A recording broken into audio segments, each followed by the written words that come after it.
All right, now, everybody. Quiet, listen to me. We're going to start a show. Now, some of you people have been with me before. You know it's going to be a tough grind, but we're going to have a show.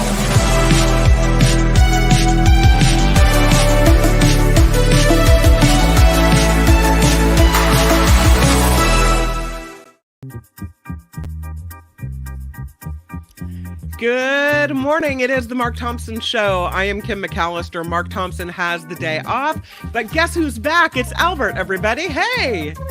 Hey, Kim. Glad to be back. Yeah. How was your trip? In a while.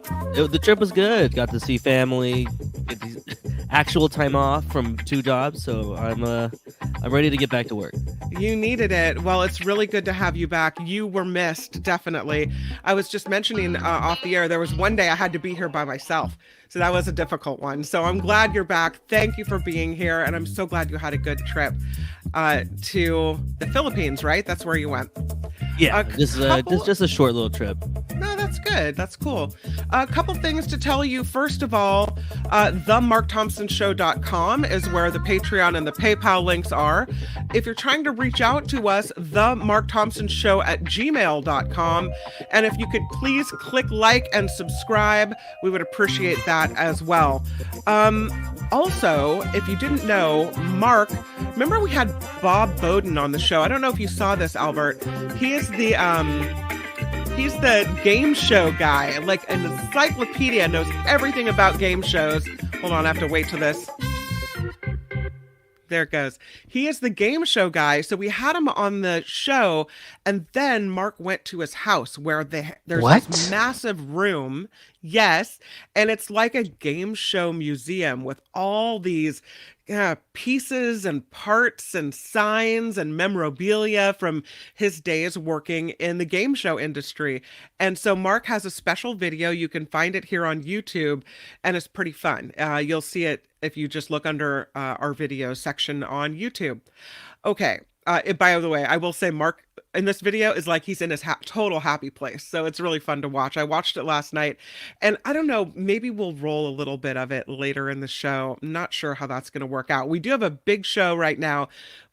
John Rothmann it will be here to talk about politics. Of course, there is a hostage deal that is taking place. I think it starts tomorrow, where there will be a 4-day ceasefire and an exchange of some hostages for prisoners. So we'll talk to John Rothmann about that. Also, Dr. Peter Chin Hong will be on the show at 12:30. So I'm excited about that as well.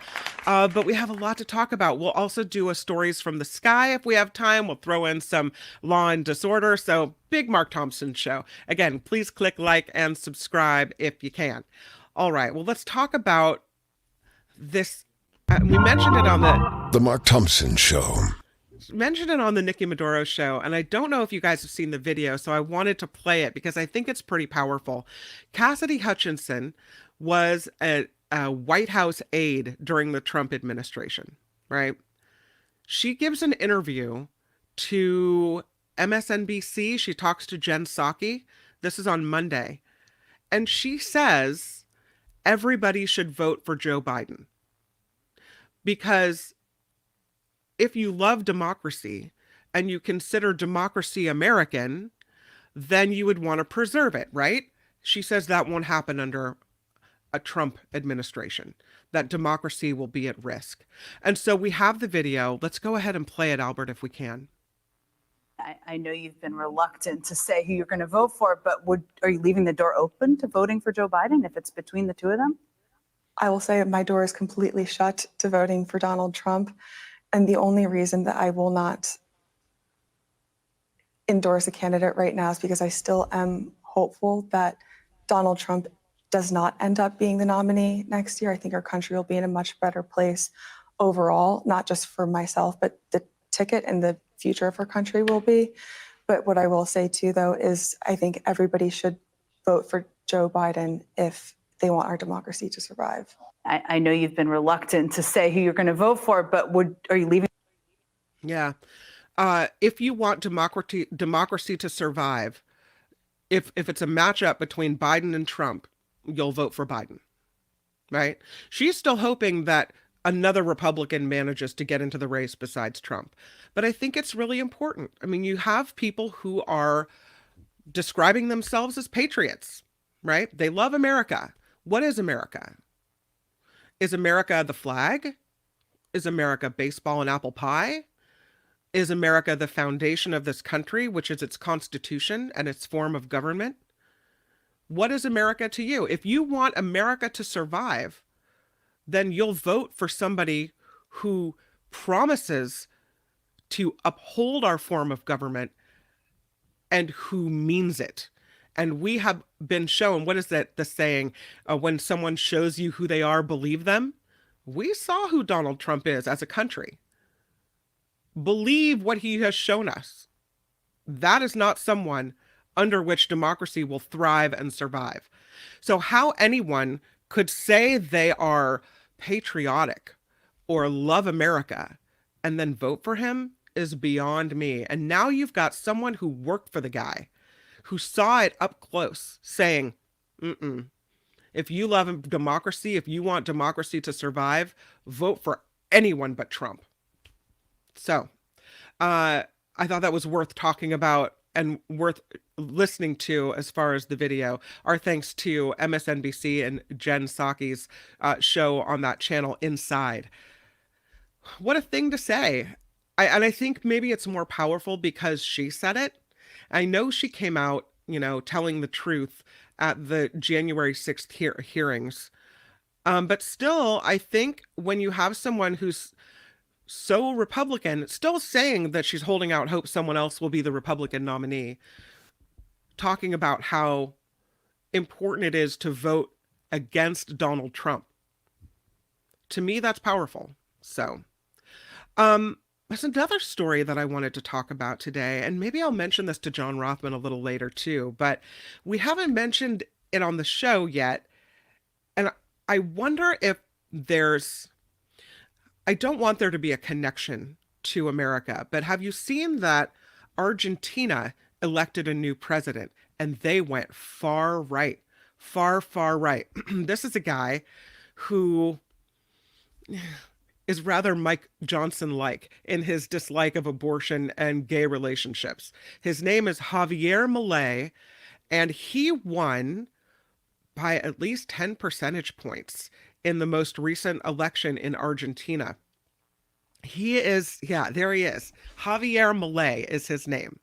He is a billionaire-backed candidate, and he has said he's been very, very critical of the laws passed in Argentina that allow abortion and that allow same-sex marriage. He calls them socialist.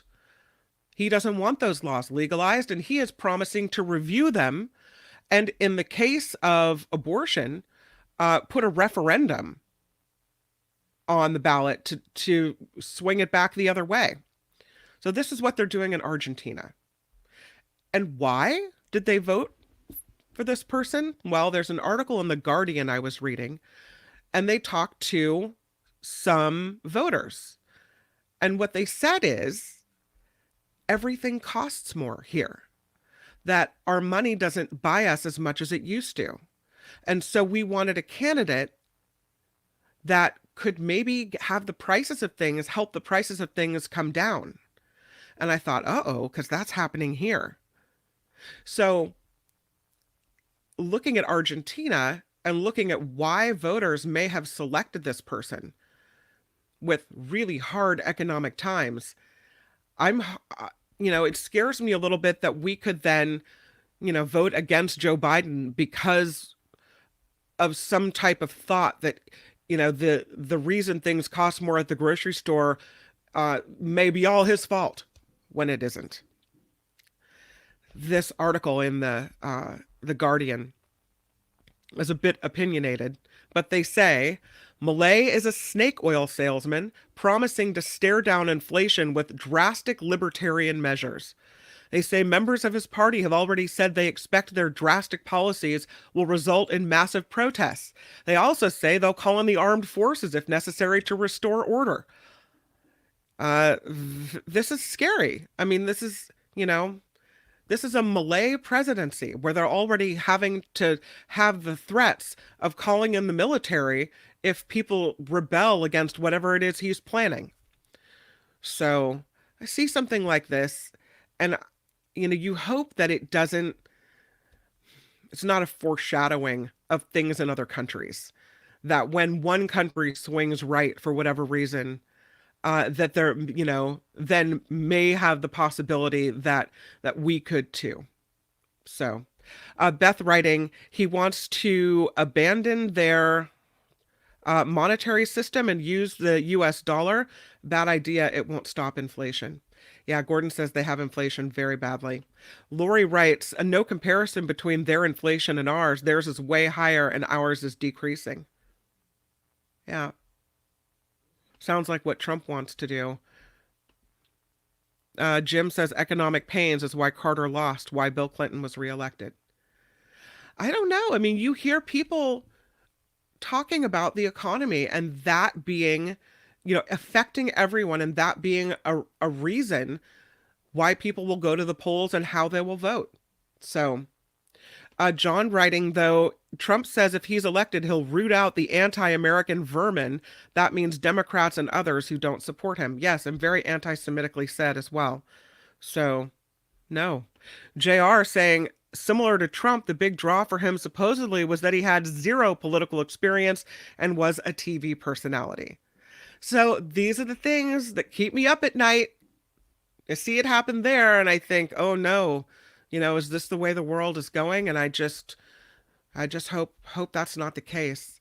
But speaking of Trump, since you guys brought him up and mentioned it, apparently billionaires love Trump more than they love the American system of government and the Constitution, I guess, and democracy.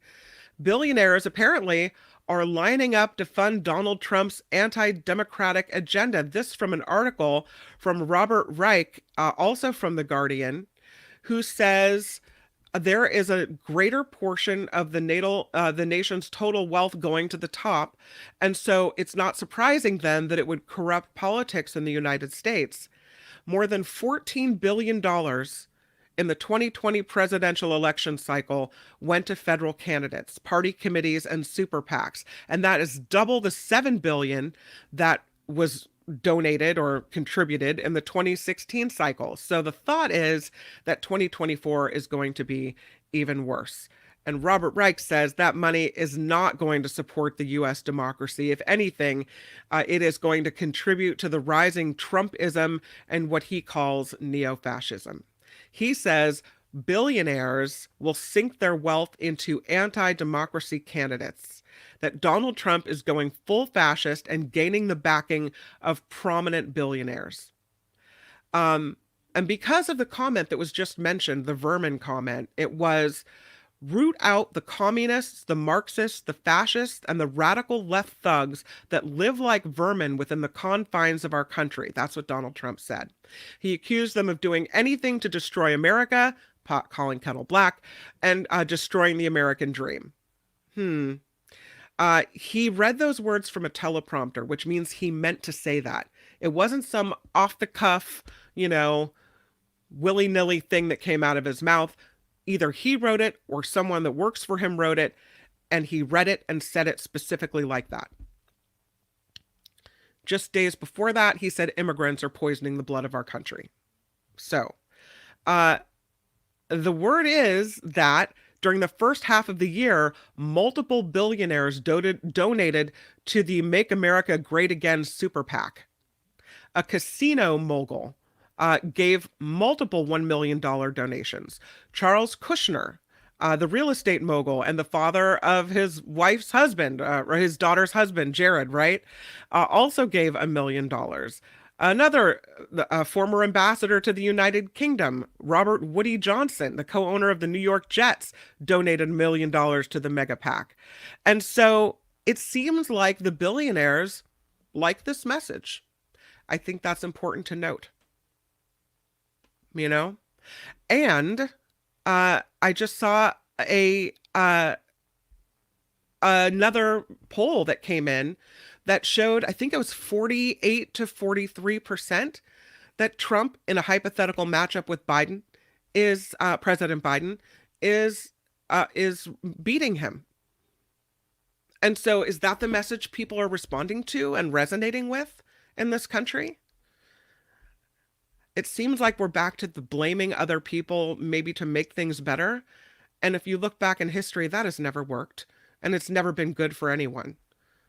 So, yeah, not a fan. In Oregon, I don't know if you saw this story. This is concerning. The voters approved new gun control laws, and they were going to require bigger background checks, more invasive background checks, and the completion of gun safety training courses in order to get a permit to buy a firearm. Also, the law that was approved bans high-capacity magazines. A judge, even though voters approved that in Oregon, said this law violates the state constitution, and so it will be blocked from taking effect. I don't know if that's it or if there's appeals coming. It sucks that the people can say, listen, we have a problem with guns in our society, as Mark says, the United States of guns. And the people can come out and vote for new gun restrictions, background checks, firearms safety courses, the banning of high-capacity magazines, all things that seem common sense to many of us, and then it can be ruled against the state law. It's called Measure 114. It has been tied up in state and federal court since it was narrowly approved by voters last November. It's just so frustrating. The folks that were fighting for the law say the judge's ruling in Harney County is wrong. It needlessly puts Oregonians' lives at risk. The state plans to file an appeal. They believe it will prevail. We'll see. I don't know why we fight so hard against common sense measures. It's not saying you can't have a gun, right? They're not saying no guns in Oregon. They're saying background check, take a class. Oh, and by the way, the magazines that kill gazillion people in one, moment, no thanks. I don't know what's so wrong about that, but I haven't read their state law either. So, but it was found invalid under the Oregon Constitution during the state trial. The laws there say the state courts can strike down a state law that violates the state constitution, even if it's permissible under the federal constitution. They say the U.S. Constitution sets a floor, not a ceiling for rights, so state constitutions can be more rights protective than the federal constitution. And because of this, Oregon officials will have to win in both state and federal courts in order for this law to take effect, thereby making it even harder to legislate and put rules in place for people in Oregon to be safe. They have to jump through so many hoops in order to get this done. Really, really frustrating. Over to the chat. Aussie Rules says, Second Amendment says nothing about high capacity clips or permits. Agree. Mindy says, we are in a fight with billionaires and Trump voters. Seems like it. Yeah. OCB writes it was standard mags that the measure was against. I don't know about that. And Jim says, even in California, a switchblade knife is still illegal, but you can have huge amounts of ammo and guns. Hello, doesn't make any sense. No. Yeah, I know you're right, Copper, that it is the court's job to rule on the constitutionality of laws, state and federally, at this level, state. But it still seems like trying to get some common sense laws in place sometimes can be insurmountable. So frustrating. All right. I'm very excited for John Rothmann to come up next on the Mark Thompson Show. But before he does, I wanted to do a little bit of news to see if we can get it done, because I always get to the point where I talk too long and then I forget the news, and I didn't want to leave it out in the cold. So let's see if we can do a little bit of news, and then we'll bring in John Rothmann and we'll talk politics with him. How's it sound, Albert? I like that. Awesome. Let's do it. The Mark Thompson Show.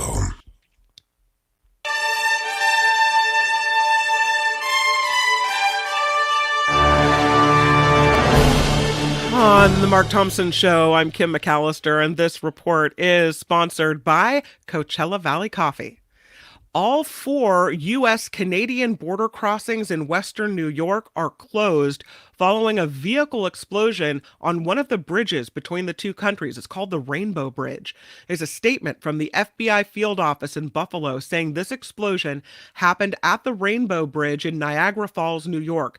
The Niagara Frontier Transportation Authority says there will be increased security at the airport and the rail system. So, a vehicle explosion and now increased security. One could extrapolate that maybe the car was blown up on purpose, but that has not been said. No information on the intentionality of this is coming out yet.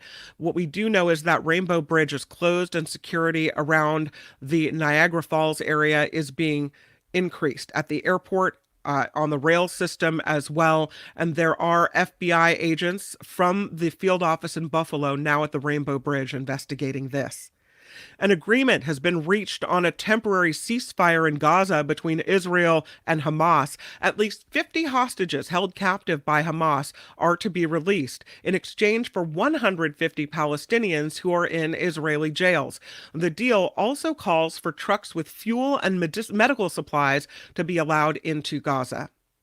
There is, of course, this is one of the biggest travel days of the year, and now we've got a major storm making travel hazardous today on the Mid-Atlantic and Northeast highways. Several interstates flooding, 50-mile-per-hour wind gusts could result in falling tree limbs and power outages, and of course, flight delays as well. Forecasters hope this weather will clear out in time for Thanksgiving Day. More than 24 House Democrats are signing a letter to Elon Musk claiming his Media X is spreading terrorist propaganda. This letter is also accusing the site, formerly known as Twitter, of profiting from misinformation about the Israel-Hamas war. Several companies, including Disney and Apple, have pulled advertising from X after Elon Musk, endorsed a post claiming members of the Jewish community were promoting hatred against white people. Ad dollars evaporating right at that moment.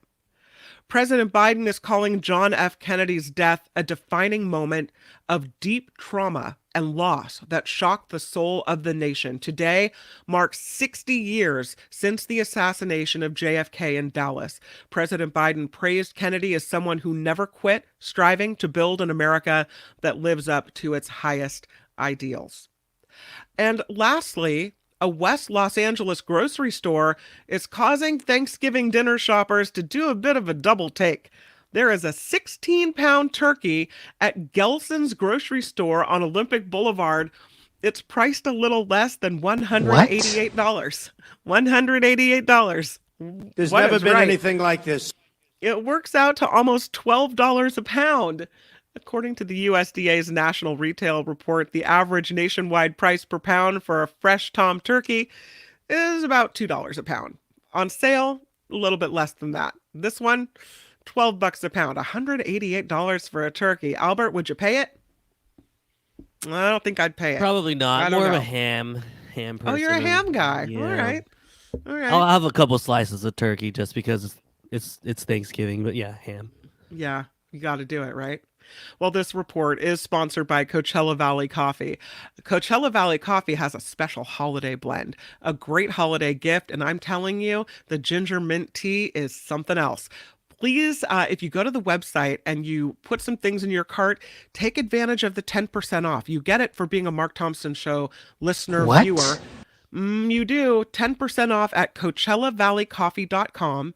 All you have to do at checkout is type in the code MARKT all together and you get your 10% discount. So happy holidays to you. Thank you for supporting our sponsors, and I think you'll really like what they have to offer at Coachella Valley Coffee. I'm Kim McAllister. This is The Mark Thompson Show.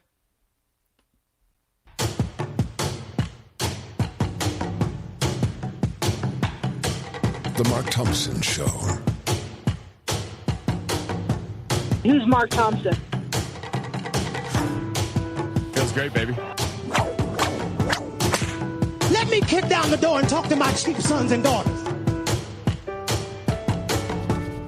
No context will suffice to explain the hurt and anguish caused by my words.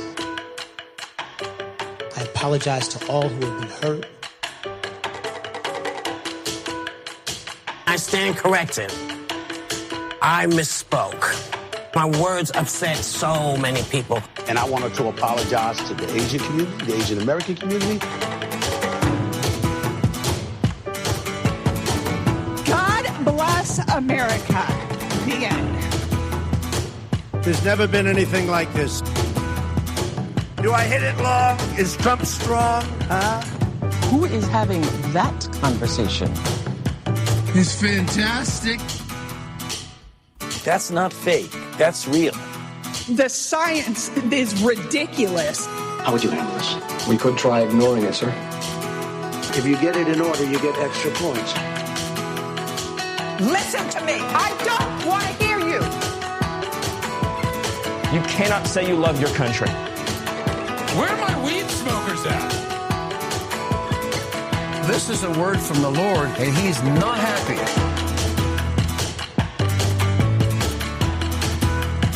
There is no defense for my conduct.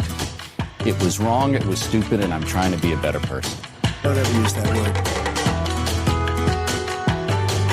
You get nothing. What's a guilty pleasure you have? Seriously, what the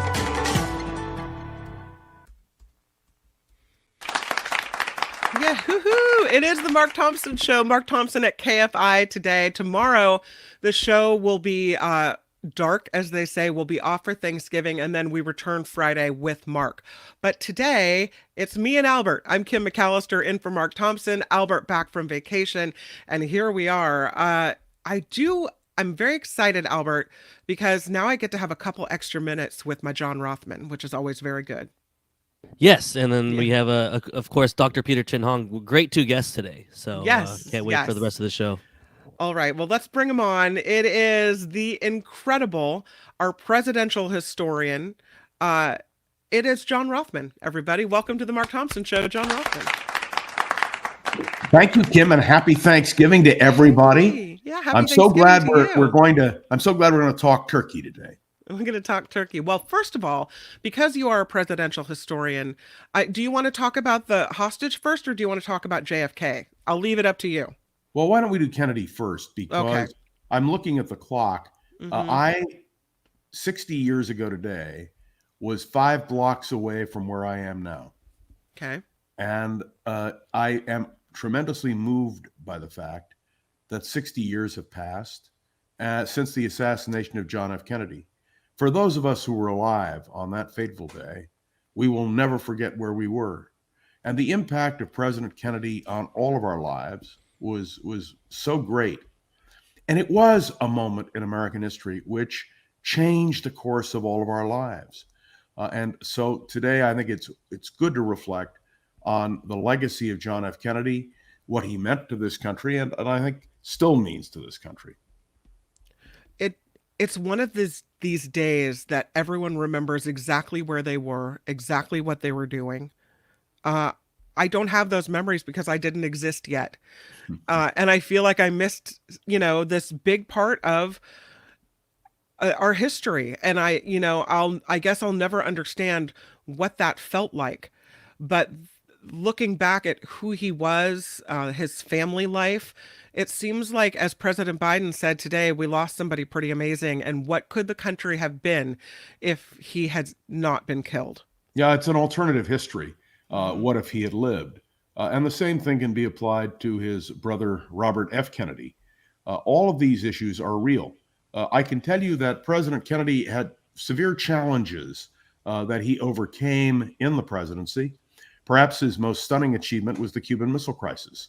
He was able to turn a situation which could have become a devastating nuclear war into a moment of hope, because only a few months after the Cuban Missile Crisis, we had the first nuclear test ban treaty with the Soviet Union.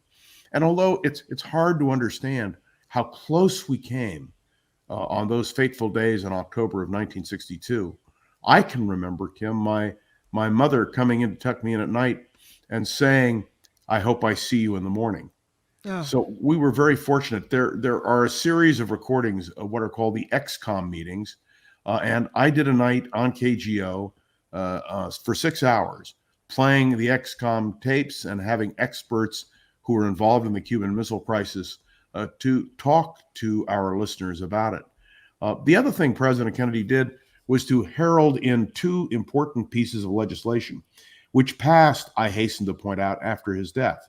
One was the Civil Rights Bill of 1964, which was passed in the wake of his assassination. And the other was Medicare, which was passed after his death. But two monumental social programs which changed the nature of who we are and the way we live. John F. Kennedy was not viewed as a great president by many, but I believe that when one evaluates his record, it is clear why he is now ranked in the top 10 of America's presidents. And the most constructive achievement, of course, was the Cuban Missile Crisis. Yeah. So I was not a Kennedy supporter. I was a Nixon supporter in that campaign of 1960. But there is no doubt about the impact Kennedy had on all of us, and will continue to have as more and more is learned. By the way, he wasn't a perfect man. We know about all his affairs and so forth that somewhat marred his legacy. But on the other hand, we only elect a person, a man, or one day a woman, with all of their strengths and weaknesses. And I think Kennedy demonstrated far more strength than weakness. And had he lived, I believe he would have been reelected. His opponent probably would have been Barry Goldwater in 64. But I want to tell a little story. Senator Goldwater actually told me this story, so it's worth repeating. He and Kennedy knew that they might well run against each other. And they agreed that if they ran against each other, they would campaign from the same plane, that they would hit a dozen major American cities and debate the issues head to head: Social Security, Medicare, foreign policy, civil rights. Had Kennedy lived and had he and Goldwater proceeded with that plan, it would have revolutionized American politics in so many ways. I think the Kennedy assassination changed the course of American history in so many ways. And one of the things we have to remember is that his legacy is still there, still part of our lives, and means a great deal. And I would be remiss if I didn't say a word about Lyndon Johnson, because Johnson succeeded Kennedy on this very day 60 years ago. Most people dismissed Lyndon Johnson because he was viewed as sort of a joke, somebody who wasn't serious. And of course, no vice president can really be viewed seriously. But Johnson steered us through one of the most agonizing periods of American history. He did it with dignity and with grace. And I think one of the reasons why he is acclaimed today as one of America's most important presidents is because of that. Some of you will remember the interview I did with George McGovern. Remember, George McGovern was very much opposed to the Vietnam War, absolutely in 1968 took over the delegates that had been assigned to Robert Kennedy after Kennedy's assassination. And I asked George McGovern on KGO for his reflections on Lyndon Johnson. And he said to me, "You know, John, what I'm going to say is going to surprise you." He said, "I think Lyndon Johnson was one of the 5 greatest presidents of the United States." And I said, "Well, can you explain to me, Senator, why you believe that? After all, you opposed him. You vigorously opposed his policy in Vietnam." He said, "John, take a look at the social legislation. Take a look at everything he did in terms of voting rights, civil rights, the environment, the question of, well, so many issues. And I would remind everyone, because I know you were talking about guns earlier, that in the aftermath of Robert Kennedy's assassination, and you can Google it and you can play the sound of 1968 Lyndon Johnson's speech on the question of gun control, in which he, a conservative Southern rancher who was very good with guns, by the way, and had a fine collection of guns, why he said it was time for America to have gun control. So the legacy of the Kennedy-Johnson years lingers and is still with us. And I thought I'd point that out. You cannot separate that. One other quick observation. It was exactly 60 years ago today when Lyndon Johnson took the oath of office. He was sworn in on Air Force One by Judge Sarah Hughes. She was a district court judge, federal judge. But Kennedy insisted that as she swore him in, standing next to him was Jacqueline Kennedy. She was still wearing the pink suit, blood splattered. And when Mrs. Kennedy was asked about that, she said, I kept the suit on. I wanted to see people what they had done to us. Yep. And so there are many lessons. May I recommend a book that I think is still the best? It is The Death of a President by William Manchester. It was commissioned by the Kennedy family. I read it as I read it this morning, portions of it. I'm going to read the rest of it later on. It tells the story of November the 22nd, 1963, the days before, the days after, with such eloquence and such power. By the way, the Kennedy family was not happy with what William Manchester did because it was so personal. He really wanted to get all of the facts of what happened. And the book remains, I think, one of the greatest books ever written in this country. And if you've never read The Death of a President by William Manchester, it is well worth reading. On my shelf this morning, I pulled it off. I have a signed copy of that book, an inscribed copy from William Manchester. And it is an important book and one that should be read and reread. Can you talk a little bit about Vietnam? Yes. And I understand, the kind of how we were led into Vietnam and whether Kennedy had anything to do with that decision. Kennedy is a very interesting person when it comes to Vietnam. He did not favor American intervention in Vietnam in 1954 in Dien Bien Phu, when there were requests for support for the French. Kennedy was very leery of foreign policy involvement, but he and President Eisenhower during the transition period and talked about Southeast Asia. It's interesting. Eisenhower didn't talk about Vietnam. He talked about Laos because Laos really appeared to be in trouble. And there was a determination that America's national interest hinged on what happened in Southeast Asia. It was something called the domino theory. The idea that, just like in Europe, as each nation fell to Hitler, Austria, Czechoslovakia, Poland, that eventually, like a row of dominoes, eventually, if we didn't stick it out in Asia, we would be challenged in the Philippines. We would be challenged in Hawaii. We would be challenged right here on the West Coast. Now, let me explain that the domino theory became something that ultimately was repudiated, but at the time seemed very valid. Remember, the Vietnamese government, the South Vietnamese government, was a product of the United States. We propped up Ngo Dinh Diem. And by the way, I would remind you, one of the most tragic days of the Kennedy administration was at the beginning of November of 1963, when the American ambassador was Henry Cabot Lodge Jr., who had been Kennedy's opponent in the senatorial campaign of 1952. Lodge was a senior Republican. He had been Nixon's running mate in 1960. Kennedy sent him to Vietnam so that the policy in Vietnam would be viewed as bipartisan. And in the opening days of November, with Lodge as our ambassador, the president of South Vietnam, President Diem, was killed, as was his brother-in-law, who ran the secret police. Kennedy was shaken by the fact that it was the CIA, in his mind, and the military which organized that coup. And Kennedy himself gave the green light. He told Lodge, do what you have to do. It was a terrible mistake, and Kennedy regretted it profoundly. But it set us up in Vietnam because at that point, Johnson couldn't repudiate a Kennedy policy. And it's important to note that until March 2nd, 1967, in a dramatic speech in the United States Senate, Robert F. Kennedy supported Lyndon Johnson's policy on Vietnam. The opposition that really mounted came during the Tet Offensive in January of 1968, and of course, the candidacy of Eugene McCarthy, which was not a serious candidacy for many reasons, but became a successful effort by almost defeating Lyndon Johnson in New Hampshire. So when one looks back on the 60s and the legacy of Kennedy and Johnson, and really it was the Kennedy-Johnson administration, let me raise one other question.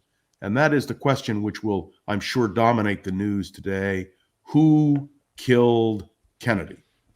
Was it Lee Harvey Oswald? Was it a lone assassin? Was Kennedy killed in a conspiracy, either by the CIA or by big business? Or, well, you can go down the list of everybody who might have wanted to kill Kennedy. The mafia, of course, right up there on the top. The answer is that the Warren Commission did a thorough investigation, and they came to the conclusion that it was Lee Harvey Oswald, that there was no conspiracy. And that commission was made up of people like Gerald Ford, who was the last member of the Warren Commission to die, by the way, many years ago. But Richard Russell of Georgia. It was made up of liberals and conservatives, and there was no more incorruptible or more trusted figure by most Americans than Earl Warren, who was the Chief Justice of the United States. I guess the bottom line is we will probably never know all of the things that went on. But I had the opportunity to interview a man who, by the name of Gerald Posner, I interviewed him on KGO, who was a real skeptic about the Warren Commission. And Posner wrote a book in which he concluded that, in fact, the Warren Commission was correct and that Kennedy was killed by Lee Harvey Oswald. America will always question that. There will always be the question now that President Biden faces and President Trump faced before that about releasing documents that are now 60 years old and why some things remain classified. But the important element here is that since Kennedy's assassination, there has been a deep and abiding suspicion of everything the American government does. The bottom line on all of this is John F. Kennedy does rank as one of the greatest presidents of this country because of the Cuban Missile Crisis, primarily. His legacy in terms of America was one of strength. I commend to everybody his book, Profiles in Courage, which he wrote with Ted Sorensen, who was his chief aide. And again, I had the opportunity to interview Ted Sorensen when he came through to the KGO studios. It was a time of absolutely fascinating moment. And if you really want to understand the Kennedy years, there are two books, one by Ted Sorensen and the other by Arthur Schlesinger Jr., which talks about the Kennedy years and which shed a lot of light on them. But of course, it was a long time ago, Kim. And as you point out, you weren't even alive then. No, but a lot of people were. So I'd love to share some comments with you. Please. And then also a super sticker as well comment. Jim says, I was only 4 years old when he was assassinated, but I do remember people coming home to the house saying, did you hear what happened today? And people were crying and everything. Yeah, so a lot of people, that for them that sticks out. Ren says, and JFK was only the first of so many assassinations during our childhood. Yes, let's remind everybody. After the Kennedy assassination came the assassination of Martin Luther King Jr. Then came the assassination of Robert F. Kennedy. Then came attempted assassinations, including the one against Ronald Reagan in 1981. So you're right. We were far more innocent. I think it was Pat Moynihan, who became a senator from New York and who I knew during the Nixon years, because he was on Nixon's staff, who said, we'll never be young again, and we'll never laugh again in the same way. William writes, still vividly remember walking out of high school choir class to be told by crying friends that President Kennedy had just been shot. Cooper writes, I still have a record album of Kennedy's speeches that my mom bought after his death. She could never bring herself to listen to them, and it's still shrink wrapped. May I tell you, I have a recording collection, Kim. I have hundreds and hundreds of LPs, and I have a whole section just on Kennedy. Actually, we used to be affiliated with ABC News, and I have a recording. It's 2 hours on an LP of the instant reaction when Kennedy died. Oh. And sometimes I will put it on the record player, which I still have, and just listen to it, because you're hearing history. And one of the things I did this morning on the History Channel, they've been doing a series on Kennedy. And I watched it, and I listened particularly to the section on the Kennedy assassination. If you were not alive then, you can still hear it. And that, to me, makes it alive again, which in a way is sad, but true. Chico Shar rather, I was 5 and I remember my mom crying. And then Vilma has a powerful, old enough to remember, I remember thinking I might not be able to grow up. Yeah. I mean, Vilma's absolutely right. It was the end of innocence. Yeah. We were never, the country never quite, it was one thing, let me just say, when Kennedy died in 1963, the last president who died in office was Franklin D. Roosevelt. And that was on April 12, 1945. But Roosevelt was 62 years old. He was in failing health. He had served 3 full terms and was into his 4th term as president. And although people were stunned by his death, it was comprehensible. But Kennedy was vibrant. He was alive. Young, family, he was young. And of course, the images of Jackie Kennedy, of Caroline, of John. If you were alive then, you will never forget the image of John F. Kennedy Jr. Saluting as his father's casket went by. I mean, these are the things that remain indelibly engraved upon our minds and hearts. One other quick note, when Caroline Kennedy, all grown up, came to the KGO studios and Ron Owens did the interview, but many of us were there, all of us were moved to tears because of that memory that we had of this little girl who was deprived of her father. And I was on the air the night John F. Kennedy Jr. died in the plane crash. So and sad. It was interesting. I was working the overnights. It was interesting to get the reaction of listeners who were absolutely blown away, stunned. It was like reliving the death of a family member. Anyway. Scott Rittenberg, speaking of books, he has a $10 contribution to the show. Thank you, Scott, for that. Thank you. Does Mr. R comment on the Canfield-Weberman book linking the CIA and 3 Watergate burglars to JFK Triggerman, with Senator Gonzalez offering a foreword? Yeah, I have to tell you, I read the book. I have a rather extensive library on the Kennedy assassination. And I will also, just so you know this, on November 22nd, 1973, I was on the East Coast. I spoke at Brandeis University that afternoon. That night, Mark Lane, who was the father of all the conspiracy theorists, and many of you will recall he was also at Jonestown, was there, and I went to hear him speak. Yeah, I understand all the conspiracy theories. I read somewhere we don't know where Richard Nixon was on November 22nd. We don't know where George Bush was, George H.W. Bush was on November 20th. It's not true. We know exactly where they were. When Kennedy was killed, Nixon had been in Dallas, landed at JFK Airport, was in a cab going home, and heard the news. Actually, it was confirmed by the doorman at his building at 810 Fifth Avenue. And as for George H.W. Bush, he was in Texas, but he had nothing to do with the assassination. And he reports it in his own book. I mean, but conspiracy theories are something that take on a life of their own. Yeah. Do you remember the conspiracy theory that Barack Obama was born in Kenya? The birther. That's a Trump thing, right? Yeah. Well, no, it was pre-Trump actually. Was Trump it? promoted it. He just Trump picked up on promoted it. Yeah. But there's a whole book on it. People ask me about that repeatedly when Obama was president of the United States. Yeah, but you're right, Kim. Trump promoted it actively, said he would prove that Obama was not born in the United States. But conspiracy theories are something people like to believe in. Let me also quickly just add the question of the CIA. There are a lot of people who believe the CIA was responsible for Kennedy's assassination. I just don't buy into it. And by the way, one of the people who was on the Warren Commission was John McCone, who was director of the CIA.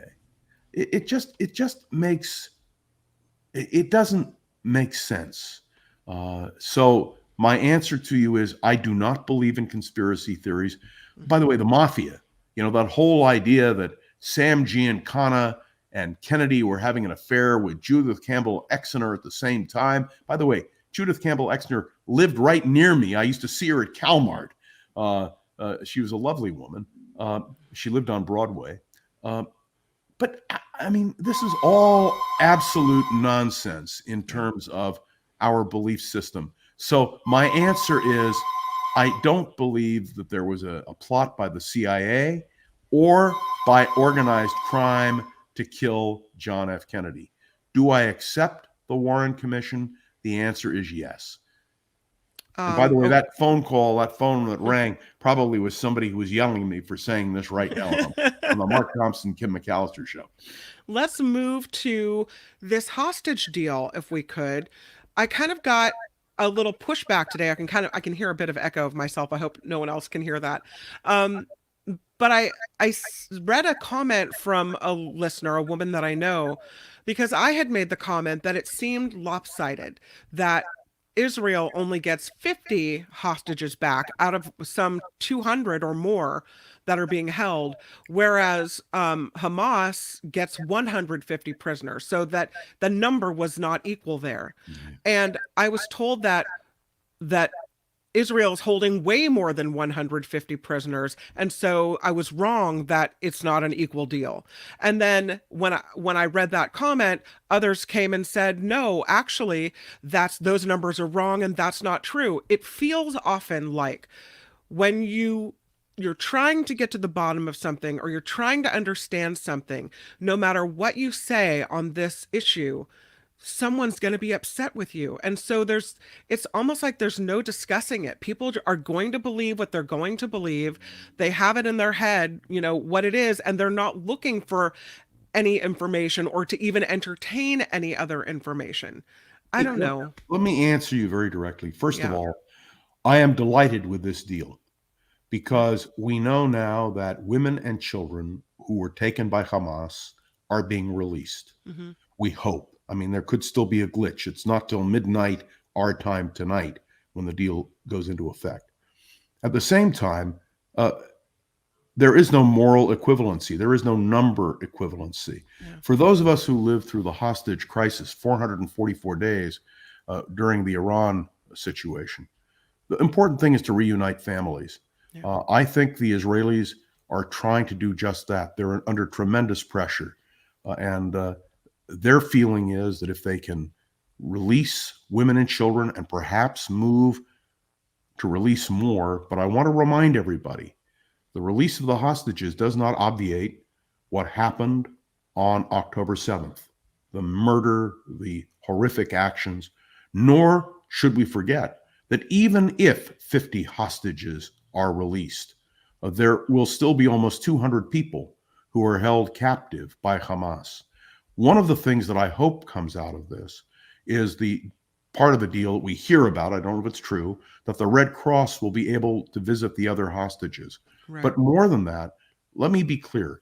This is a tribute to the persistence of Joe Biden, who personally was involved in all of this and whose goal was the release of women and children and ultimately all the Americans who are being held hostage. There is no winner in all of this. This will not resolve the conflict between Israel and Hamas. This will not solve the broader problem of the right of Israel to exist in the minds of many Palestinians and the right of Palestinians to have their own state, which is something that many people advocate. This is not a solution. This is a temporary pause to try to achieve something better.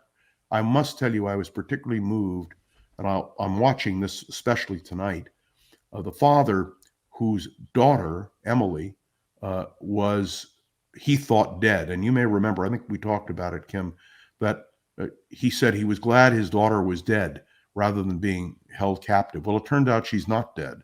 It turns out she may be one of the people released. Oh, thank God. And I'm thinking tonight or tomorrow, because it's going to happen over 3 or 4 days. It's not happening all at one time.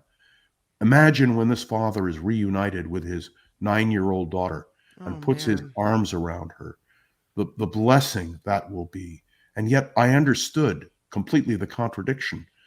If someone I loved were being held hostage, maybe I would rather see them dead than tortured. You know, that's the incredibly impossible dilemma of people like that. I had a rare privilege the other evening. I was asked to speak to about 100 young people, that is 20s and 30s, younger than we are, Kim. And the speaker who preceded me was a young woman named Karen, who had been at the rave party in Israel where the attack initially hit. Oh, man. She survived. She came. She spoke for about half an hour. Now, I sat there, and 100 people with nobody sitting down. Everybody was standing up. It was in a private home. We all were absolutely, I can only say, awestruck by this woman's courage, her ability to articulate. Yeah. And then I was given the task, when she was finished, of giving the follow-up. How do you follow up someone who is not just a victim, but a survivor? A survivor, because that's what she viewed herself as. Mm-hmm. She was lucky enough to be a survivor. Many of her friends were not. They were killed. And I think that is the dilemma we all face. But I'm glad that this is happening. I hope it leads to a more constructive situation. But I can assure everyone this is far from over. And by the way, you heard one of the Hamas officials said that when this is all done, we're going to do it again. Mm-hmm. And that to me is the most stunning thing of all. By the way, let me also indicate to you, and I think it's really important, the United Nations General Assembly and the United Nations Security Council, which have condemned Israel repeatedly for what they are doing in Gaza, has not issued a single word of condemnation against Hamas. Not a peep, not a word. What I understand is that there's going to be, or the hope is, that the ceasefire will continue as long as 10 hostages a day are released. So is there a possibility that we could see more than 50 people I hope released? so. Yeah. I hope so. You know, that's going to be the key. And the other thing is that everyone now will have to watch what Hamas does. Mm-hmm. Israel did not initiate what happened on October 7th. It was a surprise attack against Israel. And all of Israel is waiting to see whether the hostages can be released. But let me assure you of one thing. No one will ever forget the 12 to 1,400 people who were so brutally butchered. Hmm. So in the middle of rejoicing that some will be let go, there must also be the cognizant of why we are where we are. And again, I want to say a word about Joe Biden. If ever a president of the United States proved his mettle in the middle of a crisis, it's Joe Biden. He deserves the highest marks, as does Tony Blinken, for their diplomacy, their hard work, working with Qatar, working with Egypt in order to try to arrange something.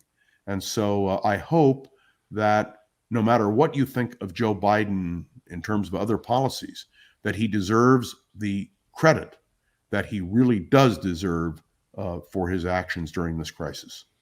Can we talk about Susan Sarandon? Because she has attended a couple of pro-Palestinian rallies in recent weeks in New York City, and she said something that has now gotten her in some trouble She said, the quote is, "There are a lot of people that are afraid of being Jewish at this time, and they are getting a taste of how it feels to be Muslim in this country." Now, she might not be wrong, because people that are Muslim in this country have been discriminated against probably even before the September 11th attacks, but certainly after that, right? I mean, the attacks against them went up. So I don't know if she's wrong, but the context in which she said it had the people at United Talent Agency, which represented her, saying, no, thank you, which I think is their prerogative, right? If you're promoting someone, promoting their image, promoting their personality, promoting their likeness, and you don't like what they have to say or the message they're sending, and then it's completely your prerogative to say, I can't represent you. I'm sorry, go find somebody else. But that's what they're doing. They're saying, we can't, in light of recent comments that she made at this pro-Palestinian rally, we can no longer represent her. So she's dropped. Do you think that was the right decision? Or do you think that people should be allowed their opinion on this and it shouldn't affect their employment, their representation, their livelihood? People have a right to express their point of view. Susan Sarandon expressed her point of view. And I hope we're going to talk about Elon Musk as well. There is no doubt that they have a right, but there are consequences when you make statements. Yep. What she said not only offended the talent agency, but it offended many of her leading sponsors, including Disney, including, well, you can go down the list. You have the list in front of you. You pay consequences for what you say. And Susan Sarandon clearly expressed a point of view, appearing at a highly partisan rally. And all I can say is she is now paying the consequence, as will Elon Musk. I have never particularly liked Elon Musk. I respect his genius because there is a certain element of genius to what he does. But do I believe that the United States of America, our space program, should be more dependent on Elon Musk than we are on our own military? The answer is no, we shouldn't be. And that's something we will have to correct. Jew hatred, and you and I have talked about this in the past, is growing. This is not a myth. And although there's no doubt about the anti-Muslim prejudices which exist in this country, which we have heard, I must add, from leading Americans, in these last weeks and months, the hatred of Jews has grown to the point that, frankly, it's disturbing and startling. And I never thought in my life I would experience such a thing as I have been hearing and seeing. Even the hate mail I get, Kim, I cannot begin to describe to you how we feel. This is not new.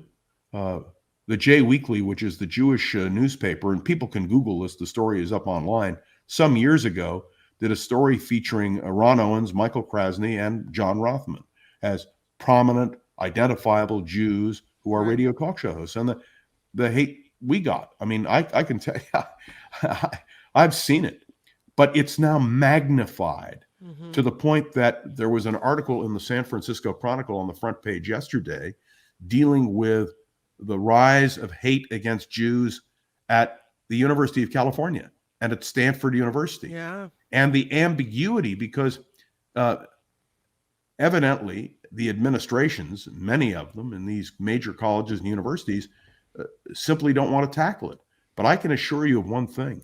The Jewish community has been shaken to its very foundations by what we are witnessing on America's college campuses. And so this is another aspect. You talk about the Middle East conflict. The other night when I spoke about this to this group, I said it's not just what's happening on the ground in the Middle East. It's what's happening on the ground in Europe.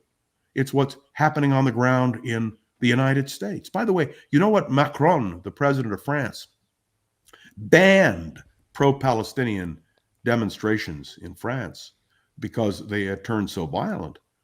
I have to tell you, I've never been in favor of banning a demonstration. I believe in freedom of speech. Somebody asked me, do you think when somebody chants from the river to the sea, Palestine will be free? I said, well, of course it means the elimination of Israel. Of course it contains all of the elements of Jew hatred.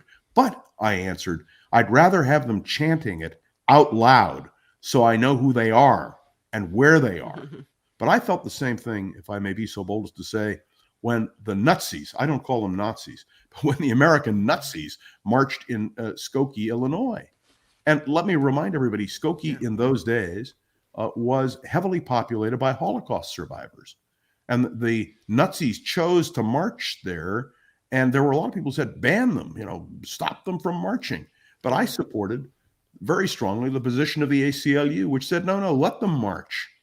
Because you can only destroy hate and prejudice by exposing it to who we are. I heard you earlier playing a recording of what you heard on MSNBC. Cassidy Hutchinson, yeah.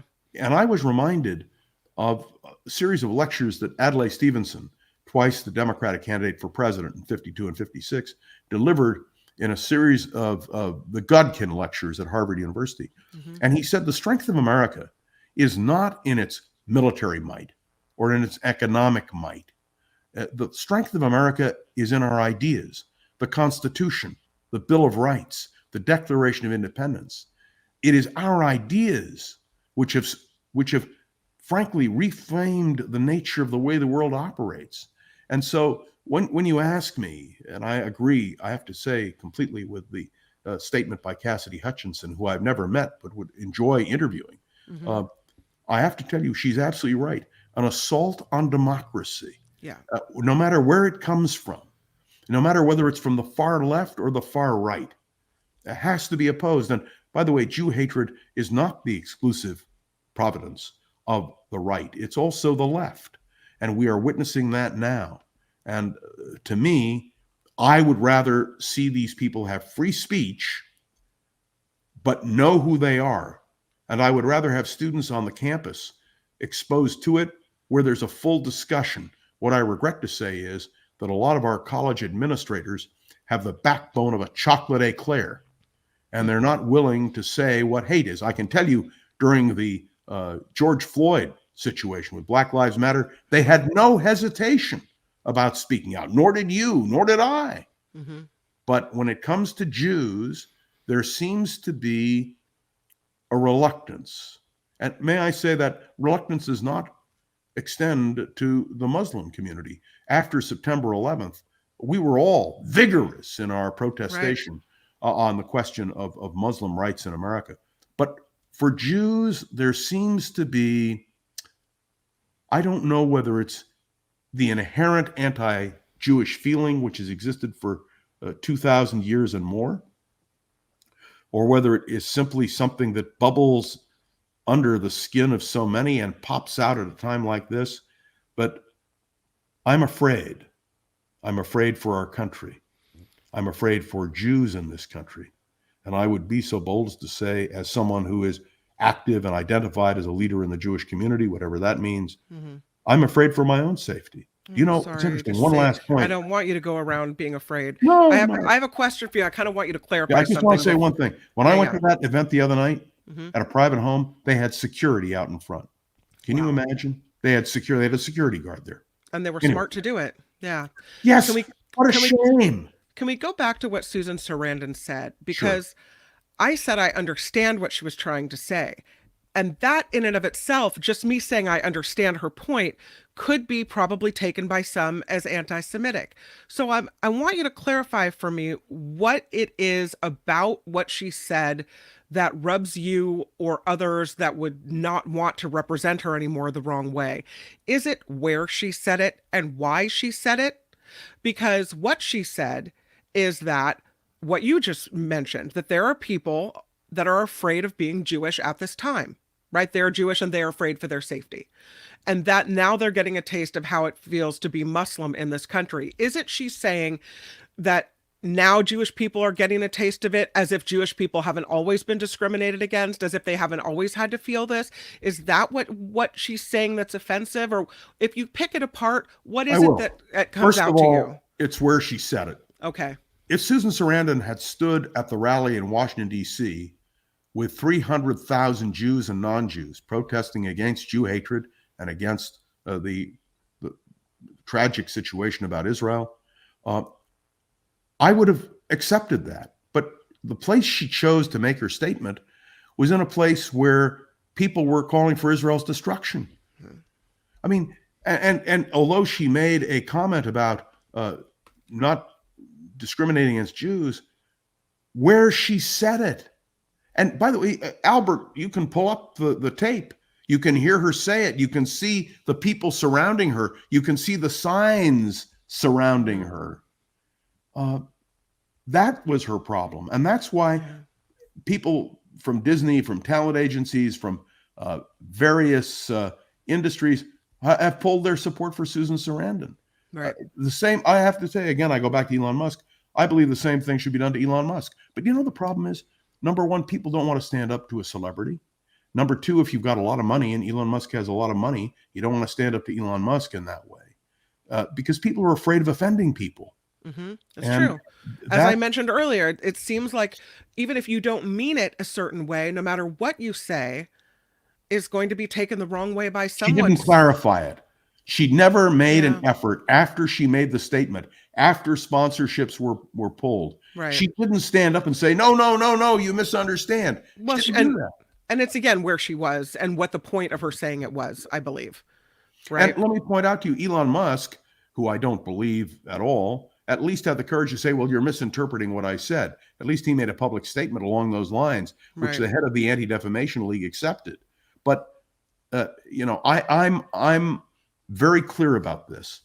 She chose where she spoke. She could have spoken in Washington, D.C. at the rally for Israel and against Jew hatred. She could have chosen that forum. She didn't. She chose a forum in which people were chanting from the river to the sea, Palestine will be free. Take a look at the images. I mean, you've got the photographs, and you actually can hear what she said. She says it in her own voice. That's what's disturbing, Kim. Her right to say it, I would defend, absolutely. I had so many other things that I wanted to talk to you about today, but I'm glad that we had a chance to talk about JFK and to talk about what's going on in the Middle East. Mm-hmm. I can't thank you enough for being part of the Mark Thompson Show. You are amazing.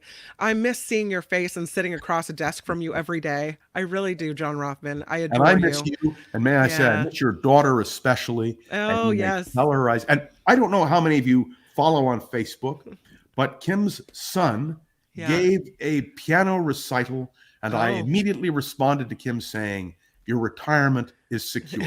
But Kim, I have a question for you for Thanksgiving. Kim once promised me a chocolate cream pie. I never promised you the pie. Oh, your husband? Yes, I did. I promised you my husband might make the pie. That's true. That's true. I want to know what you're serving for dessert at your Thanksgiving feast. It's going to be a pumpkin pie, I think, is what it's going to be. Okay. And I might actually try to make it from scratch, boiling my own pumpkins and everything. There's never been anything like this. Right? There's never been anything like this. And your talents are amazing. And please extend to your family and to your mother my warmest good wishes for a happy Thanksgiving. Thank you. And I know you're taking the day off tomorrow, but Around the Political World with John Rothmann, I will record in the morning. Podcast? Oh, you're going to do it tomorrow too? I am. I'm going to do it tomorrow. It's Thanksgiving. Okay. And I'm going to talk about some of the things we have to be thankful for. And who knows what else I'll talk about. But it's only 10 minutes, Monday through Friday. And Kim McAllister, may I say to you and to Albert and to Mark and to all of those associated with the Mark Thompson program, I am delighted to be with you every Wednesday. It means a lot to me. And thank you. Thank you, John Rothmann. There's no place I'd rather be. All right. Happy Thanksgiving, my friend. Bye. Bye. John Rothmann, everybody. That's right. All right. We are late. See, I knew, Albert, the minute I start talking to John Rothmann, I could talk to that guy all day long. So I missed a newscast, but I do have a Law and Disorder. And then I also have Dr. Peter Chin Hong coming up, which is actually pretty timely because I have a daughter that has COVID for the first time in 3 years after being so careful. COVID has hit our house. So we'll talk about this new resurgence of COVID and, you know, what the new variant is and how transmissible it is and everything else. And also I want to ask him about RSV and the flu. They're calling it another trifecta coming through. So we'll talk to him about that in just about 15 minutes. We will do that. But first, let's get to Law and Disorder. In the criminal justice system, the people, pimps, addicts, thieves, bums, winos, girls who can't keep an address, and men who don't care, are represented by two separate yet equally important groups. A cop, a flatfoot, a bull, a dick, John Law. You're the fuzz, the heat, you're poison, you're trouble, you're bad news. These are their stories. Is Law and Disorder, and the first story is pretty disturbing. Mark yesterday saying it was pretty dark, but we knew the story because it was a headline in the news not too long ago. Remember the woman who was beheaded in San Carlos in the middle of the street as her children were inside the house nearby? Well, there is a Bay Area man who has now been found guilty of first-degree murder for beheading this woman. She was 27 years old. Her name was Karina Castro, and she was beheaded in the middle of the street in September of 2022. The jury handed down a verdict Monday afternoon, finding Rafa Solano, who was her former boyfriend, guilty. It was apparently an emotional day for his family. They are now looking after the victim's, Castro's family, the woman's family, looking after the victim's young children in this case. He will be in prison for at least life. I don't believe that the penalty phase of the trial has been dealt with yet, but it is a guilty verdict, so it doesn't look like he's getting out of jail anytime soon. But there has been justice delivered. In the South Bay, an Amazon delivery driver kidnapped, actually in San Ramon, my bad, in the East Bay. This Amazon delivery driver was kidnapped and then forced to withdraw money.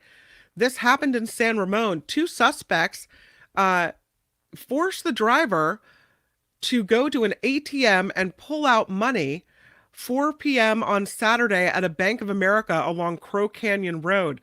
The Amazon driver told police an SUV rammed into his work van, at which point a man and a woman got out of the vehicle, and then they forced him to take them to a bank in San Ramon and withdraw money from the ATM. Then they made him go to another bank and try to have him withdraw more money.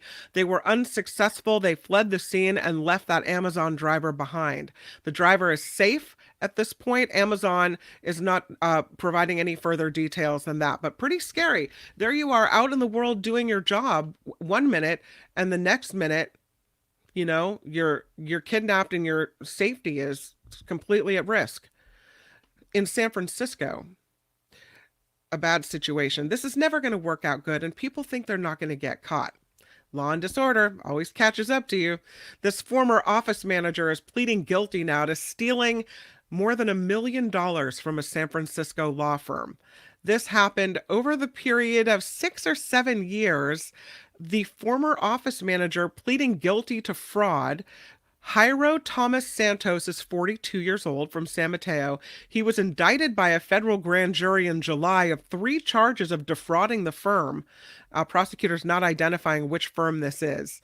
Between March of 2016 and this February, Santos, according to prosecutors, took about 806 checks from this law firm, made them out to himself, signed them in the name of his senior partner, and then deposited them right into his own bank account. He pleaded guilty Monday to a single count of fraud. Federal prosecutors didn't disclose the terms of the plea agreement, which usually includes a recommended sentence, but this crime is punishable by up to 90 years in prison and a $1 million fine, plus restitution of stolen funds. Imagine you steal 1.1 million, you get busted, you have to pay $1 million plus another $1 million or 1.1 million in restitution, and you get sent to jail. I mean, I don't know who thinks that's worth it. I just don't. Busted. So, a And this story out of the North Bay, pretty disturbing. It's right back to jail for this man who had just gotten out of prison. This suspect was arrested after vandalizing several cars with rocks and bricks and arming himself with a shovel and then threatening police officers. Santa Rosa Police Department saying 46-year-old Indugo Williams is a transient in Santa Rosa. He had vandalized 3 different cars, allegedly, with bricks and a rock, committed a strong-arm robbery, stolen a bike, damaged a fence, and then led police on a foot chase and threatened several police officers with a shovel. It'll get you right back to prison. One woman was sitting in her car when, she says, Williams came along and smashed the back window. She said she saw a man walking away with what appeared to be a rifle. With your iron rod. No, don't do that. She thought it was a rifle. Turned out, thank goodness, to be a shovel. But officers come out. They hear additional reports of a man throwing rocks and bricks at passing vehicles. They were able to determine the man had a shovel, not a rifle. But apparently he tried to swing it at officers. They deployed a canine named Ghost who bit the man in the shoulder, took him down, so he was treated for minor wounds, and then right back to jail. He had just been released from custody pending drug and resisting arrest charges. Officers are now requesting a $250,000 increase on his bail.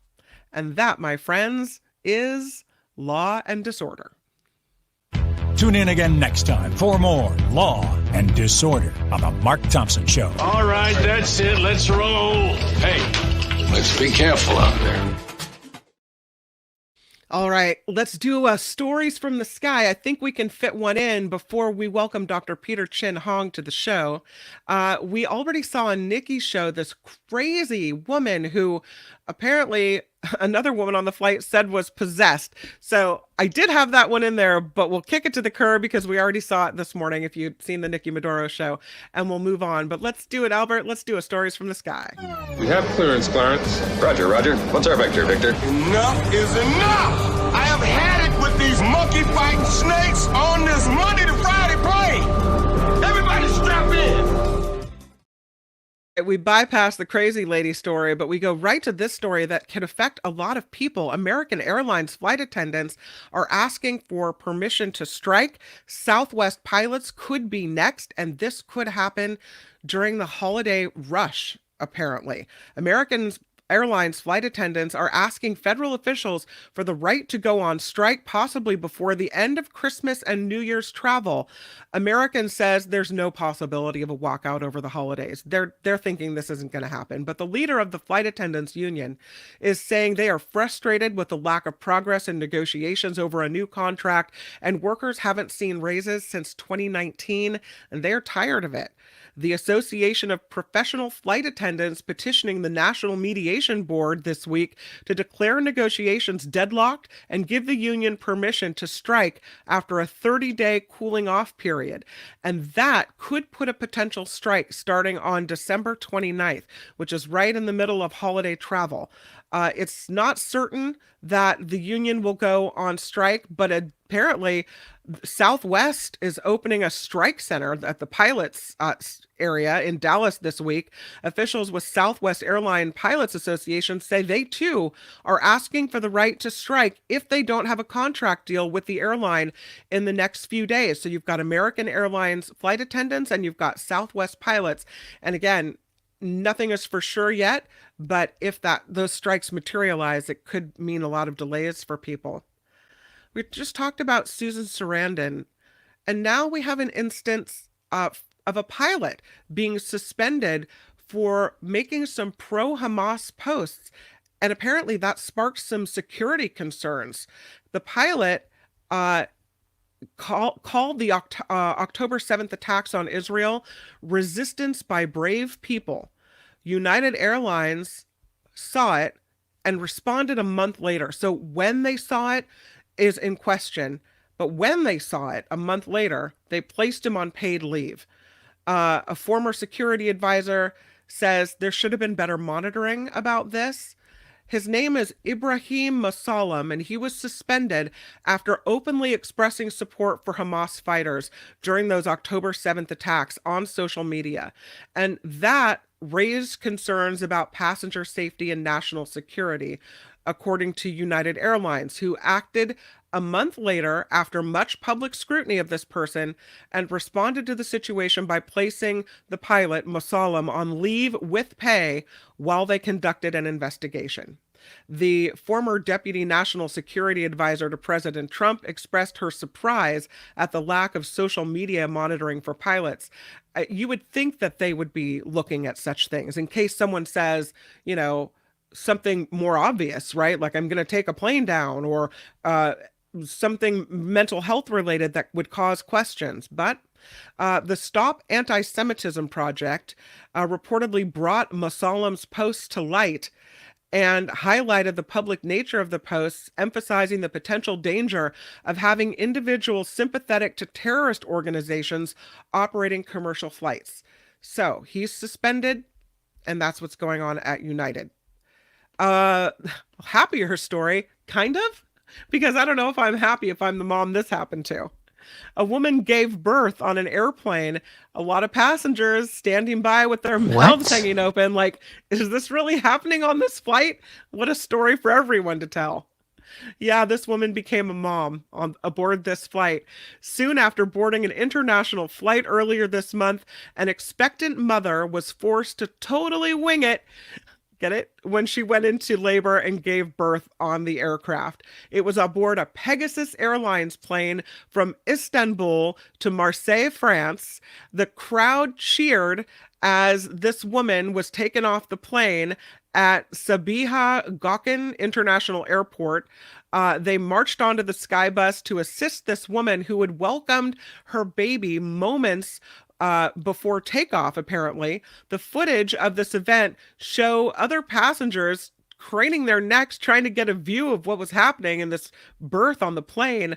One passenger is trying to go around to the other passengers to collect baby clothes, if anyone has any, as a gift to the mother and the child.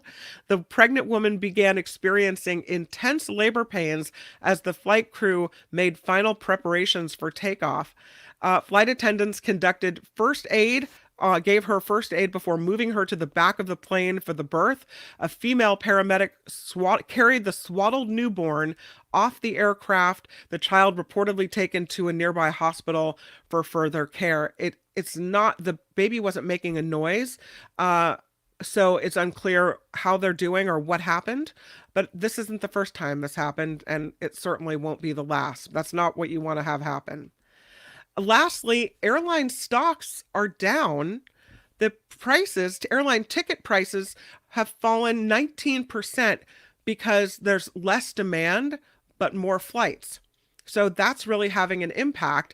The air sales have apparently gone down over the last year, even as capacity has gone up. And it seems like we're seeing over the holidays, the word is that there are going to be a record-setting number of passengers. But the figure apparently from the Consumer Price Index says the price of air transportation, the tickets, dropped 19.4% last month compared to October of 2022. Airfares declining 4% on a monthly basis in October, where they typically rise ahead of the holiday season. So I guess customers say they're cutting back travel plans because everything costs more and people just have less money. Bookings are up for the American Thanksgiving, Christmas, and New Year's holidays, but apparently they were worse than they were expected to be for periods as consumers are trying to scale everything back because of the prices and people having less disposable income because of increased costs on everything. And that is Stories from the Sky. This has been Stories from the Sky. The captain has turned off the seatbelt sign, and you are now free to move about the cabin. In just a few moments, we will welcome Dr. Peter Chin Hong to the show. But right now, let's do a little bit of news before we get there. There it is.